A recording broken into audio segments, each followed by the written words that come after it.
الشيطان الرجيم بسم الله الرحمن الرحيم لقد من الله على المؤمنين إذ بعث فيهم رسولا آمنت بالله صدق الله العظيم وصدق رسوله النبي الكريم الأمين ونحن على ذلك لمن الشاهدين والشاكرين والحمد لله رب العالمين. قال الله تبارك وتعالى في شان حبيبه مخبرا وعامرا ومبشرا ونذيرا وداعيا إلى الله بإذنه وسراجا منيرا. إن الله وملائكته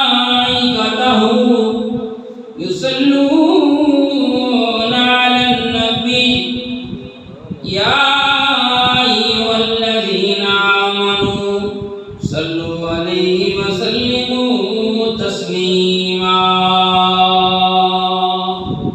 مل کے محبت سے پڑھیے صلاۃ و سلام علیکا یا سیدی یا رسول اللہ وعلی آلک واصحابک یا حبیب اللہ.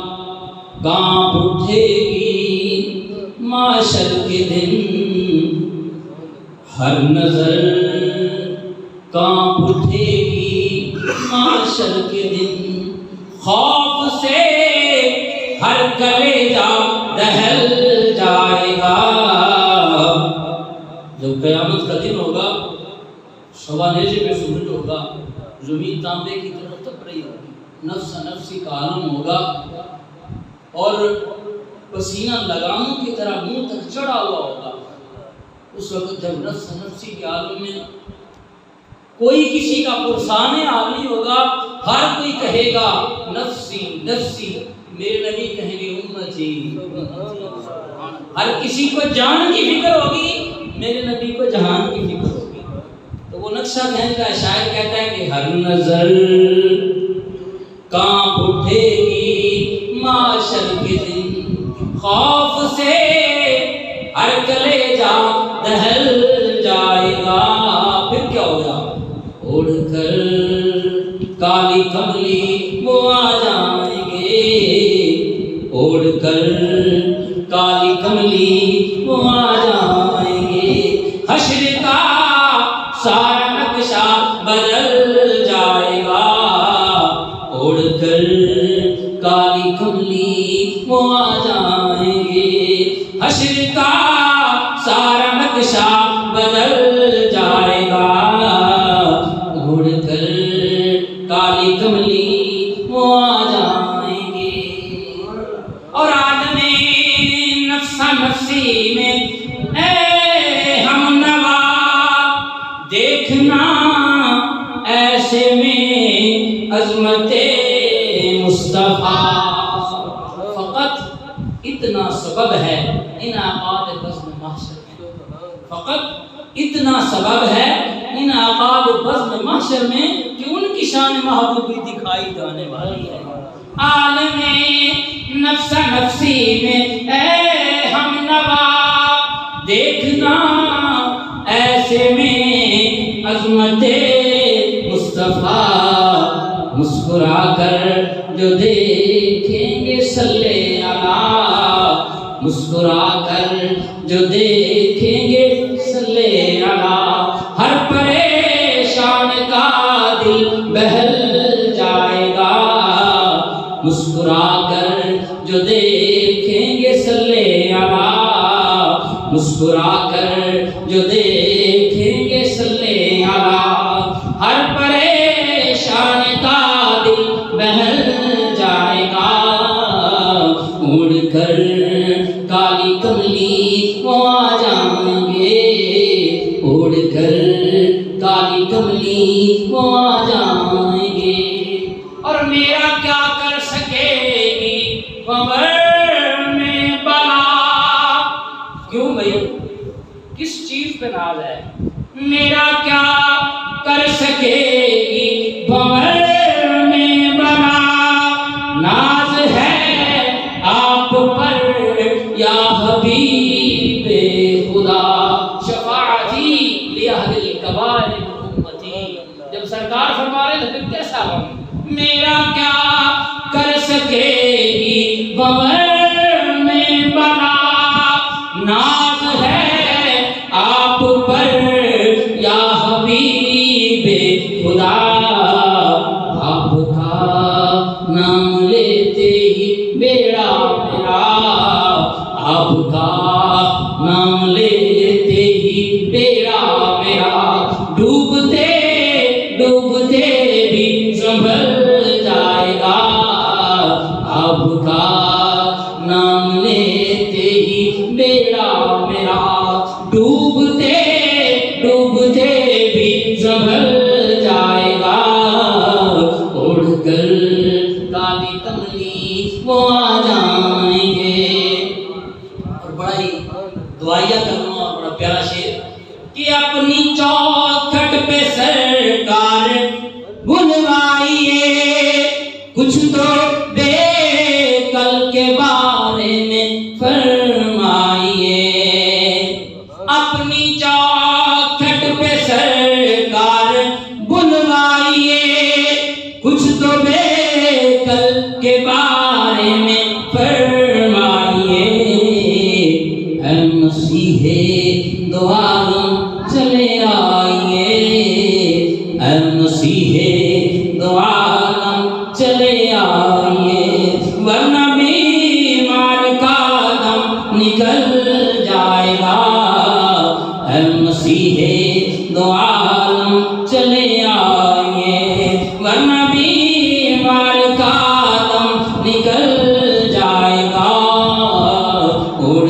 کر کالی کملی وہ آ جائیں گے، حشر کا سارا نقشہ بدل جائے گا، ہر نظر کانپ اٹھے گی معاشر کے دن، خوف سے ہر کلیجہ دہل جائے گا، اڑ کر کالی کملی وہ آ جائیں گے، حشر کا سارا نقشہ بدل جائے گا۔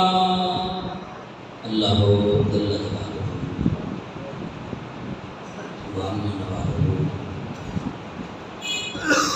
وعظم شانہ وعظم برہانہ کی حمد و ثنا، اور اس کے پیارے حبیب نبی دو جگہ طبیب دنائے صبر ختم رسول مولا نبی حسین ماہی جمیل صاحب الرحیم امام الاولین والآخرین حضور سرور کائنات مفخر موجودات جناب محمد احمد مصطفیٰ حبیب خودگار شفیع روز شمار حضور سرور کائنات صلی اللہ تعالیٰ علیہ وآلہ وسلم کے دربار قربار قرنبار میں حدیت الاسلام سننے کے بعد نہایت ہی محترم دوستو، بزرگوں، ساتھیوں، میلاد النبی کا یہ مبارک مہینہ ہے، اور عاشقوں کے لیے یہ عیدوں کی عید کا مہینہ ہے۔ اس میں جان دو عالم باعث ایجاد عالم صلی اللہ تعالی وسلم کی ولادت کے پاس حضرت ہے۔ اس حوالہ سے میں نے اس پورے مہینہ کو وہ دو حصوں میں تقسیم کیا ہے کہ پہلا حصہ انشاءاللہ کچھ میلاد النبی کے سلسلہ میں عرض کرنا ہے کہ یہ ہم کیوں مناتے ہیں، اور دوسرا حصہ کہ آقا علیہ السلام کی سیرت کو ہم نے کہاں تک اپنایا ہے اور کہاں تک اپنانے کی ضرورت ہے۔ میلاد النبی کے حوالے سے اکثر یہ اعتراض ہوتے ہیں، اور یہ اعتراضات اکثر جگہوں کے لحاظ سے معترضون نے بانٹ رکھے ہیں، جیسا کہتے ہیں جیسا دیس اور ویسا بیس۔ جہاں سے پیسے ملتے ہیں نا میلاد النبی کی مخالفت کرنے سے، وہاں پر میلاد کی مخالفت کرتے ہیں، اور جہاں سے رقم بٹورتے ہیں میلاد النبی کے حوالہ سے تو وہاں جا کے جلوس بھی نکالتے ہیں اور پھر جلسے بھی کرتے ہیں۔ وہ لوگ جو ہمارے شہر کے اندر ہی میلاد النبی پر بڑا بڑھ چڑھ کے اعتراض کرتے ہیں، اور میں حیران رہ گیا۔ پچھلے دنوں میں نے ان کا اشتہار دیکھا ہے ہمارے ضلع سے باہر دوسرے ضلع کے اندر، تو پورا جو شیڈول ہے اور اس میں 4-5 جگہ پہ اس کی تقریر ہے میلاد النبی کی محفل کے عجیب منطق نہیں ہے، پر ہم نہیں سمجھ پائے کہ اس ریت کو وجہ کیا ہے۔ ایک ہی بات ہو سکتی ہے، لالچ کے سوا اور کوئی بات نہیں ہے، ورنہ وہ بزرگوں نے یہ کہا ہے کہ 2 رنگی چھوڑ دے یا کہ رنگ ہو جا، یا سراسر موم ہو یا پھر رنگ ہو جا، ہمیں کوئی اعتراض نہیں ہے، لیکن اس پہ اعتراض ضرور ہے کہ یہ کیا، کبھی موم بنتے ہو کبھی سنگ بنتے ہو، ایک ہی چیز ہو جاؤ۔ تو آئیے ہم سے اگر سوال ہو تو ہمارے پاس ایک ہی جواب ہے۔ ہم اس لیے میلاد مناتے ہیں کہ رب کے قرآن میں آیا، نبی کے میلاد کا تذکرہ صحابہ نے منایا، نبی اس پر خوش ہوئے اور رب کی طرف سے جنت کا مستحق فضا آیا، اس لیے ہم مناتے ہیں۔ اور اگر پوچھے کہاں لکھا ہے تو لکھا تو انشاءاللہ عرض کریں گے، اس کے 2 جواب ہیں۔ ایک ہے جواب بھی جواب کہ بھئی ہمارے نصیبوں میں لکھا ہے۔ کہاں لکھا ہے؟ ہمارے یہ عاشقوں کے نصیبوں میں لکھا ہے، اور جس کو جس کے آنے پہ خوشی ہو وہ خوشی منائے، جس کو خوشی نہیں ہے ہماری طرف سے ماتم کرے، کوئی اجازت نہیں۔ حقیقت بات ہے۔ میں تو پچھلے مہینے بھی ایک دوست کو میں نے کہا تھا یار پچھلے جنوات میں بڑا مہینہ لنگ گیا، ٹھنڈیاں کیوں کرنی ہیں، ایک بار پھر تتیاں کر لو، اگلے مہینے تو جن لوڑ پڑی ہے، ان کو دے دینا بیچاروں کے کام آ جائیں۔ بہرحال اب جانتے ہیں ماتم کس نے کیا تھا میرے نبی کے میلاد پر؟ دنیا میں خوشی کی لہر تو نہیں، ایک تھا جس نے ماتم کیا، اپنی ذریت کو ساتھ لے کے رویا، چیخا چلایا، مجھے وہ کہتے ہیں کنا دے سر مارے، ابلیس کو تکلیف ہوئی تھی وہ رویا تھا، چیخا تھا، چلایا تھا، باقی پورے جہان نے خوشی منائی تھی۔ اس لیے تو اعلیٰ حضرت نے کہا ہے کہ یہ جو میلاد النبی کا مہینہ آتا ہے ہر بندہ خوشی مناتا ہے سوائے ابلیس کے، جہاں میں سبھی تو خوشیاں مناتے ہیں۔ تو رسول اللہ کے غلاموں آئیے ہم چونکہ اللہ کے فضل سے بات کرتے ہیں یا رب کے غلام سے، ایک عملی والے کے فرمان سے، آج میں نے حدیث طیبہ آپ کے سامنے عرض کرنی ہے۔ صحیح مسلم شریف یہ میرے سامنے موجود ہے، اس کی حدیث نمبر 6857 7857، یہ حدیث نمبر 6857۔ حضرت سیدنا ابو سعید خدری اس کے راوی ہیں، سیدنا امیر معاویہ کا زمانہ ہے۔ آپ کے زمانہ کے اندر آپ مسجد میں تشریف لائے، دیکھا کہ لوگ بیٹھے ہوئے ہیں ہلکا باندھے، اب دیکھنا ذرا ہو کیا رہا ہے۔ سیدنا امیر معاویہ رضی اللہ عنہ مسجد میں آئے، دیکھا کہ مسجد میں لوگ مجلس بنا کے جلسہ لگا کے، اب یہ زمانہ جو ہے نا یہ تو انہوں اللہ کا زمانہ ہے، جو خلافت راشدہ کا پیریڈ ختم ہو چکا ہے، مملکت اسلامیہ کا دور شروع ہو چکا ہے۔ سیدنا امیر معاویہ مسجد میں تشریف لاتے ہیں، اور جب دیکھتے ہیں اور اس حدیث کے راوی سیدنا امیر معاویہ نے ابو سعید خدری ان سے روایت کر رہے ہیں، سیدنا امیر معاویہ نے آپ کو پوچھا یہ ہلکا کیسا ہے؟ جلسہ لگا کے، محفل بنا کے، اور کہاں بیٹھے ہیں؟ مسجد میں۔ کہاں بیٹھے ہیں؟ بعض کا یہ بھی اعتراض ہوتا ہے، ہاں آپ کو کیا پتا مسجد میں اونچی بات ہو، سرکار نے مسجد سے نکال دیں، عمر فاروق مدینہ طیبہ سے باہر نکال دیں، حالانکہ نکالنا اس لیے تھا کہ وہاں پہ وہ دنیا کی باتیں کر رہے تھے اور کر رہے تھے سرکار کی بارگاہ میں، اور سرکار کی بارگاہ میں حکم یہ ہے اے ایمان والو جب سرکار کی بارگاہ میں جاؤ تو اپنی آوازیں سرکار کی آواز سے اونچی مت کرنا، پست رکھنا، ورنہ انتہت اعمالکم، تمہارے اعمال ختم ہو جائیں گے، وانتم لا تشعرون، اور تمہیں پتہ بھی نہیں چلے گا۔ ہمیں یہ کہتے ہیں اب یہ کس کا زمانہ ہے؟ نہیں یار یہ کوئی نبی پاک کا زمانہ تو نہیں ہے، اچھا چلو دیکھتے ہیں کیا ہوتا کیا ہے، ابتدائی شعر ہوتا ہے کیا، آگے آگے دیکھیے ہوتا ہے کیا۔ سیدنا امیر معاویہ نے پوچھا بھائی جلسہ کیسا ہے، محفل کیسی ہے، حلقہ کیسا ہے، کیوں بیٹھتے ہو، محفل سجا کے لوگوں کو بنا کے حلقہ بنا کے کیسی مجلس ہے، ما اجلسکم، تمہاری یہ مجلس کیسی ہے؟ تو وہ بندے بولے قالوا جلسنا نذکر اللہ، ہم بیٹھے ہیں اللہ کا ذکر کر رہے ہیں۔ قال اللہ ما اجلسکم الا ذاک، فرمانے لگے ارے تم جو آج مجلس بیٹھا کے بیٹھے ہو، یہاں ذکر اذکار ہو رہے ہیں، تو یہ قسم اٹھاتے ہو تمہارا یہی مجلس کا ذکر مصطفیٰ ذکر خدا کی محفل ہے، قسم اٹھاتے ہیں اس پہ؟ وہ کہنے لگے قالوا واللہ ما اجلسنا الا ذاک، کہتے ہیں اللہ کی قسم اس کے سوا ہمارا اور کوئی مقصد نہیں ہے۔ کہنے لگے اے میرے دوستو میں نے تم سے اس لیے کہا اما انی لم استحلفکم تہمۃ لکم وما کان احد بمنزلتی رسول اللہ صلی اللہ علیہ وسلم، بات ہو رہی تھی کہہ رہے تھے حضرت سیدنا امیر معاویہ نے کہا ہے، سرکار نے تو نہیں کہا، آؤ امیر معاویہ کہہ رہے ہیں ایک دن مسجد نبی میں ہم بیٹھے تھے، کہاں بیٹھے تھے؟ مسجد نبی میں ہم بیٹھے تھے، محفل سجا کے جلسہ لگا کے حلقہ بنا کے یوں بیٹھے ہیں، جب بیٹھے ہیں تو اوپر سے نبی تشریف لے آتے ہیں، اوپر سے کیا ہوتا ہے؟ نبی پاک آ جاتے ہیں، جب نبی پاک آ جاتے ہیں تو کیا ہوتا ہے؟ رسول اللہ صلی اللہ تعالی علیہ وآلہ وسلم وَإِنَّ رسول اللہ خرج علی حلقۃ من اصحابہ، صحابہ کا حلقہ ہے، کہتے ہیں ہم سارے بیٹھے ہوئے تھے، کلہ میں نہیں تھا، کوئی باہر کا بندہ نہیں تھا، صحابی بیٹھے ہیں، مسجد نبوی ہے، سرکار کا زمانہ ہے، ارے وہ پوچھنے والوں جو کہتے ہو کہاں لکھا ہے، آؤ نا ذرا دیکھو ہم دکھائیں، صحیح مسلم اٹھاؤ کہاں لکھا ہے۔ آپ فرماتے ہیں سرکار آ گئے، جب سرکار آ گئے آ کے دیکھا حلقہ بنا ہوا ہے، محفل سجی ہوئی ہے، محفل چل رہی ہے، ذکر اذکار ہو رہے ہیں، میرے نبی نے آ کے سوال کیا ما اجلسکم، صحابہ آج جو یہ خصوصی نشست بنا کے، خصوصی جلسہ بنا کے، خصوصی محفل سجا کے بیٹھے ہو، کیسا لگ رہا ہے یہ؟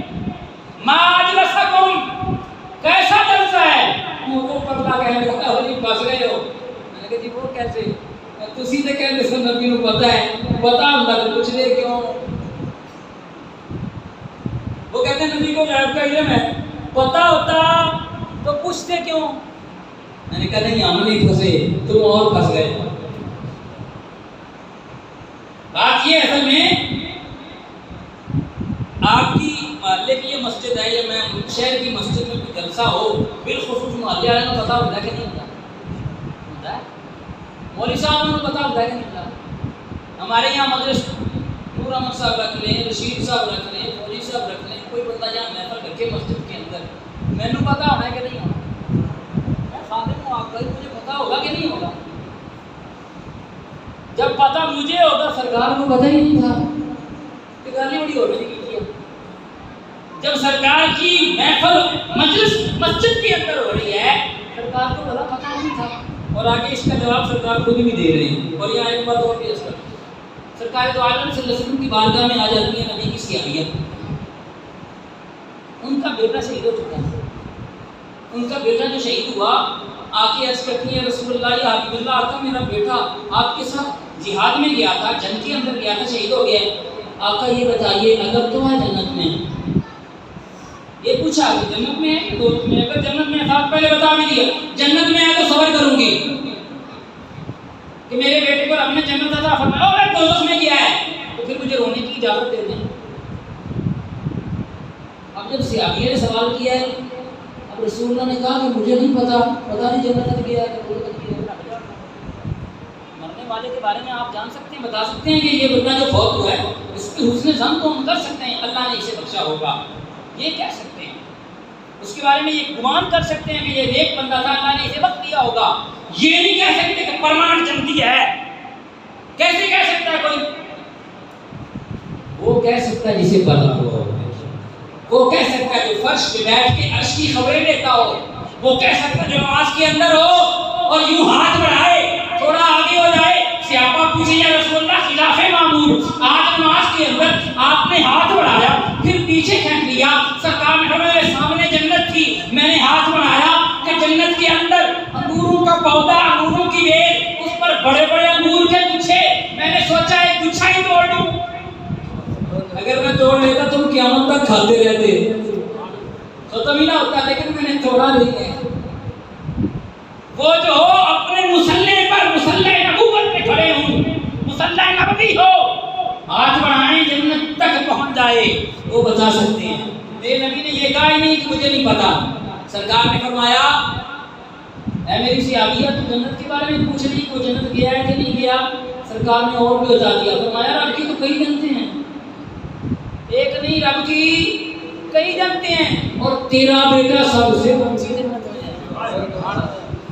میرے نبی یہ بھی جانتے ہیں، بلکہ حضرت سیدہ ام المؤمنین عائشہ صدیقہ رضی اللہ تعالیٰ عنہا، رات کا وقت ہے، سرکار دو عالم صلی اللہ علیہ وسلم کے قریب دربار گھر ہے، ہو سکتا ہے سرکار کے قوم دوبارے کی ویسے قریب بیٹھی ہوں، آسمان صاف ہے، ستارے چمک رہے ہیں، چاند موجود نہیں ہے، سارے ستارے چمکے، آپ کو پتہ ہے نا چاند نہ ہو تو ستارے جگمگ جگمگ آسمان پہ کر رہے ہوتے، بڑے حسین منظر ہوتا ہے، یوں آسمان کے ستاروں کی طرف دیکھا اور نبی کی بارگاہ میں عرض کیا یا رسول اللہ، اور فرماتی ہیں دل میں خیال یہ تھا کہ سرکار سے جب پوچھوں گی نا کہ نیکیاں آسمان کے ستاروں کے برابر کتنی ہیں تو سرکار کہیں گے تیرے باپ ابو بکر کی نیکیاں، کیونکہ سیدنا ابوبکر صدیق وہ ہستی ہیں۔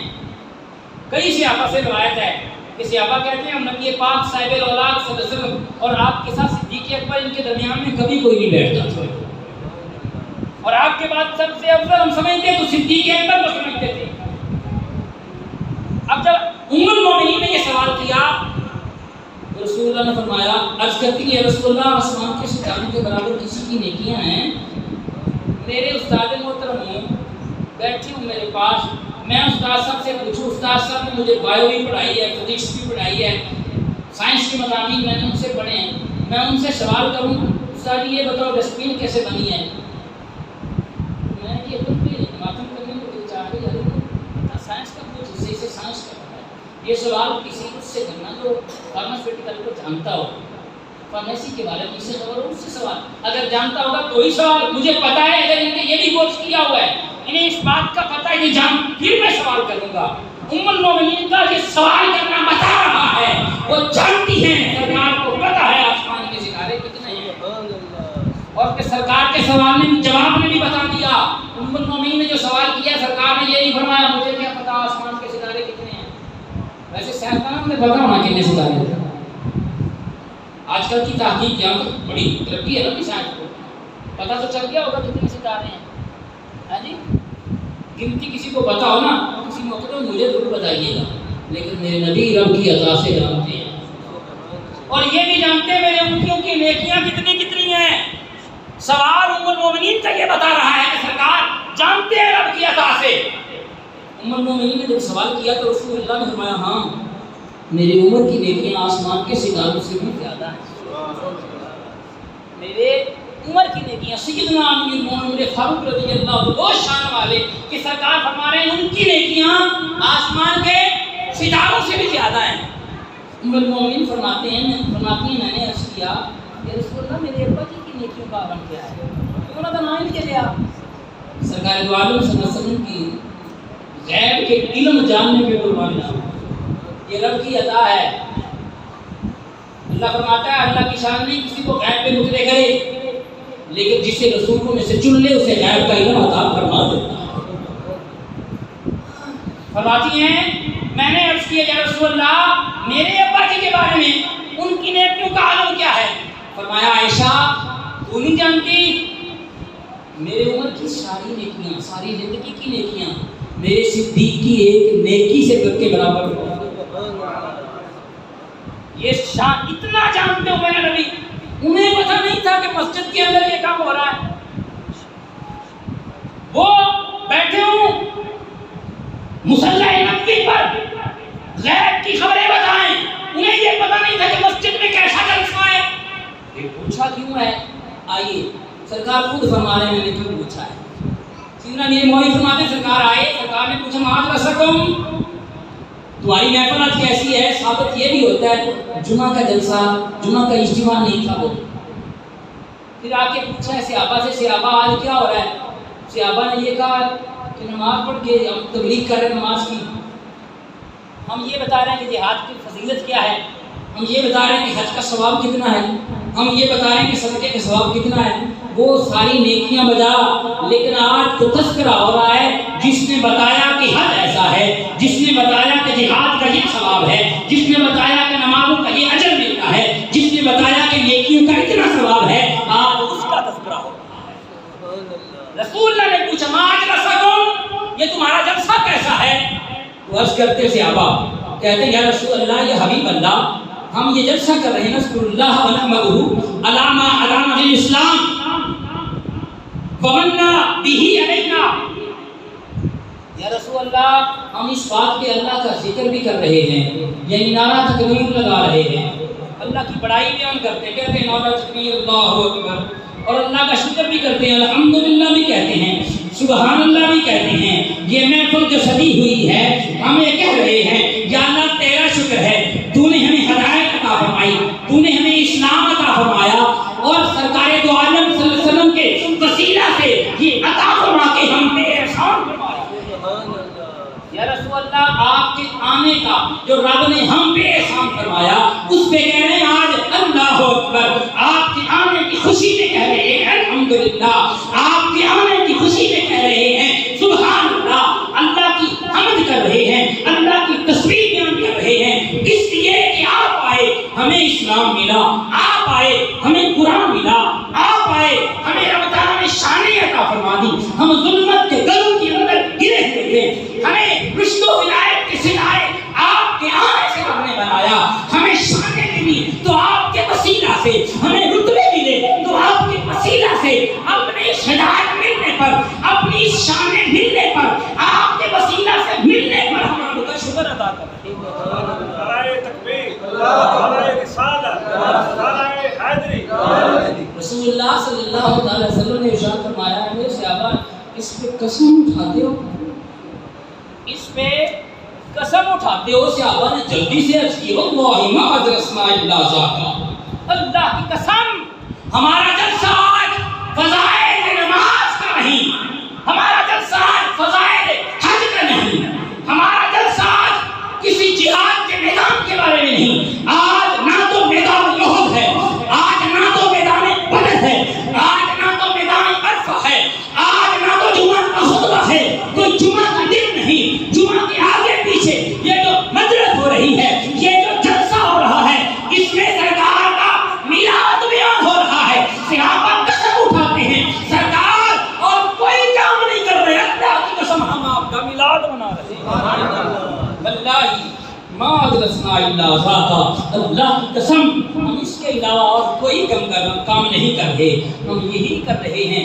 رسول اللہ نے فرمایا ہے میرے صحابہ یہ نہیں کہ مجھے پتہ نہیں تھا اس لیے تم سے قسم اٹھوائی، یا اس لیے نہیں کہ مجھے تمہاری زبان پہ اعتبار نہیں تھا، مجھے پتہ تھا، لیکن سرکار جانتے تھے کل آئیں گے لوگ کہیں گے کہاں لکھا ہے، تو اس وقت میرے امتی، میرے عاشق اٹھائیں مسلم شریف اور لوگوں کو دکھا دیں یہ دیکھو یہ مسلم شریف ہے، اور مسلم شریف کے اندر حدیث پاک موجود ہے.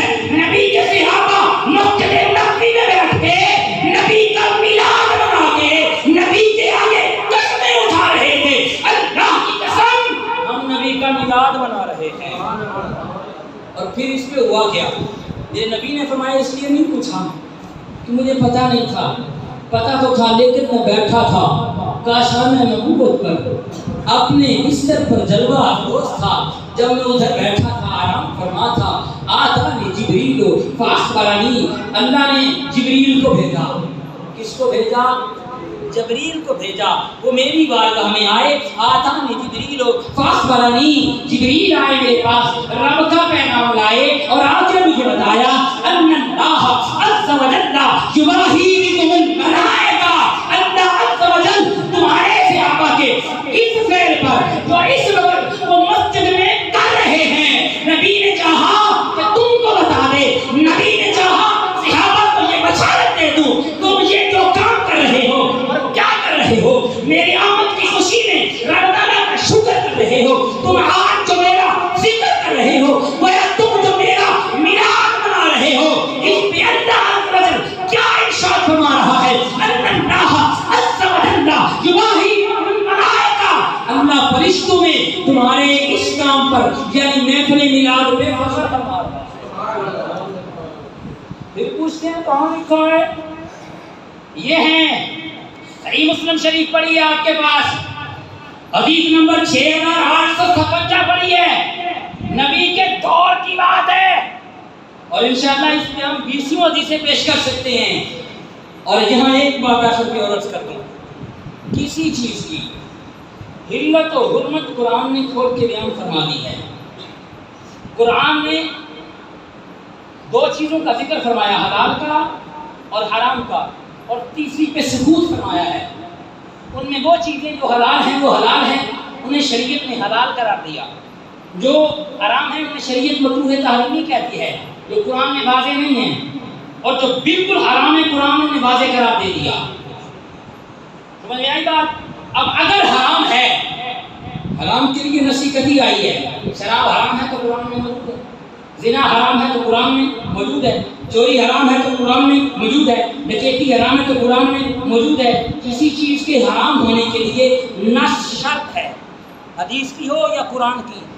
تم کہتے ہو یہ حرام ہے تو پھر نص لاؤ۔ کسی چیز کی حرمت کے لیے نص کی ضرورت ہے، اور جو بندہ کسی چیز کا دعویٰ کرے حرام ہونے پر تو وہ یہ اس پہ فرض ہے کہ اس کی دلیل بھی لائے کہ کس وجہ سے اس نے اسے حرام کہا ہے۔ اگر اس کو ناجائز بدعت شرک یا حرام کہتے ہو تو دلیل لاؤ کہ تم پر قرض ہے، قیامت تک صبح قیامت تم پر قرض ہے، لیکن قیامت تک کوئی ایک بھی حدیث نہیں لا سکتے، کوئی ایک قرآن کی آیت نہیں لا سکتے۔ نبی نے فرمایا میلاد نہیں کرنا، میری نعتیں نہیں پڑھنی، میرے قصیدے نہیں پڑھنے، بلکہ خود نبی کہیں، مسجد نبوی ہو، منبر رسول ہو، سرکار مصلی امامت پہ موجود ہو، پھر سرکار فرمائے منبر سے اتر کر خود مصلی پہ تشریف لائیں اور کہیں میرا حسان کدھر ہے، کہیں لبیک یا رسول اللہ۔ میرے نبی فرمائے حسان آج ادھر کھڑے ہو کے نہیں بلکہ ادھر منبر پہ آ جاؤ اور میرا میلاد مناؤ۔ اور حسان آئے منبر پر اور کہیں واحسن منکا لم ترکت عینی واجمل منکا لم تلد النساء خلقت مبرئا من کل عیب کانک خلقت کما تشاء۔ آ کے سرکار کی یوں نعت پڑھے اور سرکار کہیں کہ مجھے نہیں ہے دنیا رکھنا۔ کہاں لکھا ہے یہ؟ ہمیں بتائیں، ہم تو دکھاتے ہیں، تم دکھاؤ نا کہاں لکھا ہے کہ نہیں کرنا۔ نہیں جی جلوس کہاں لکھا ہے، انشاءاللہ یہ بھی عرض کروں کہ جلوس کہاں لکھا ہے، لیکن تم یہ بتاؤ کہ منع کہاں لکھا ہے۔ کوئی اس میں کہتے نہیں کہ یہ نہیں تھا، یہ میلاد نہیں تھا، یہ حلوے نہیں تھے، یہ چراغاں نہیں تھا، یہ سارا کچھ شمع، یہ موم بتی، یہ ہر چیز نہیں تھی۔ کیوں جی؟ اگر نہیں تھی تو پھر کیا ہے؟ پھر ناجائز ہے۔ یہاں ایک الزامی جواب بھی ہے، سرکار کے زمانے میں یہ نہیں تھا، صحابہ نے نہیں کیا۔ ارے صحابہ جن کو پہننے کے لیے کپڑے تک میسر نہیں تھے پورے، حکم تھا نبی کے صحابہ کو مرد بیٹھے رہیں، سلام پھر جائے، مرد بیٹھے رہیں، اور جب سجدے کے اندر جائیں تو عورتیں بعد میں اٹھیں، مرد پہلے اٹھیں سجدے سے، کیونکہ ایک ایک کپڑا تھا جو انہوں نے گردن سے باندھ رکھا تھا، جب سجدے میں جاتے سجدے کھل جاتے۔ حکم یہ تھا کہ اب عورتیں بعد میں اٹھیں سجدے سے۔ ارے ان حالات کے اندر تم کہہ رہے ہو صحابہ نے ایسے میلاد پڑھا کہ سر کریش کر دیے، اور تم دیکھو پہ اعتراض کرتے ہو۔ صحابہ نے سر دیے، صحابہ نے جانیں دی، صحابہ نے مال دیا، صحابہ نے اپنی اولاد دی، گھر بار تک دے دیا۔ پوچھتے ہو صحابہ نے کیا خرچ کیا ہے؟ ابھی تک تمہیں پتہ نہیں چلا کہ صحابہ نے کیا دیا ہے؟ صحابہ نے ہر چیز دے دی ہے، لیکن یہ تو بتاؤ کہاں لکھا ہے کہ نہ کرو؟ لیکن کہتے نہیں کہ وہ ان کے زمانے میں نہیں تھے اس لیے یہ ناجائز ہے۔ تو یہاں ایک الزامی جواب بنتا ہے اس کا، موتر سے پوچھیے آپ تھی سرکار کے زمانے میں؟ آپ کہتے ہیں سرکار کے زمانے میں یہ نہیں تھا، یہ الزام نہیں ہے تحقیق کی جواب نہیں. آپ نہیں تھے تو آپ کیا ہوئے؟ نجائز آپ کے پاس بھی نہیں تھے تو وہ کیا ہوئے؟ اب میں آگے جواب کی ترتیب نہیں دیتا، سمجھنے والے خود سمجھ جائیں. یہ مت کہیں ہاں یہ بتائیں شریعت سے متصادم ہے، ہاں یہ بات یاد رکھیے میلاد النبی کا جلوس ہو، میلاد النبی کی محفل ہو، اس میں وہ کام جس نے شریعت سے روکا ہے وہ منع ہے. شریعت جن سے روک رہی ہے وہ کام ہر دن میں شریعت اس کی اجازت نہیں دیتی. ڈھولے ڈھول کے یہ تو لٹرم پٹرم عورتوں مردوں کا اختلاف یہ حرام ہے، یہ بالکل. لیکن اس پہ آپ یہ نہیں کہہ سکتے کہ آپ میلاد کو ہی حرام کہہ دیں. جو غلط کام ہے وہ بالکل غلط ہے، شریعت نے جسے غلط کہا ہے، لیکن شریعت نے جس کی پابندی نہیں لگائی آپ نہیں لگا سکتے. اللہ عز و جل ہمیں اس میلاد والے نبی کے میلاد کو ماننے اور میلاد کو سمجھنے کی توفیق عطا فرمائے اور ان کی سیرت پر نہ چلنے کی توفیق عطا فرمائے. وما توفیقی الا باللہ. باقی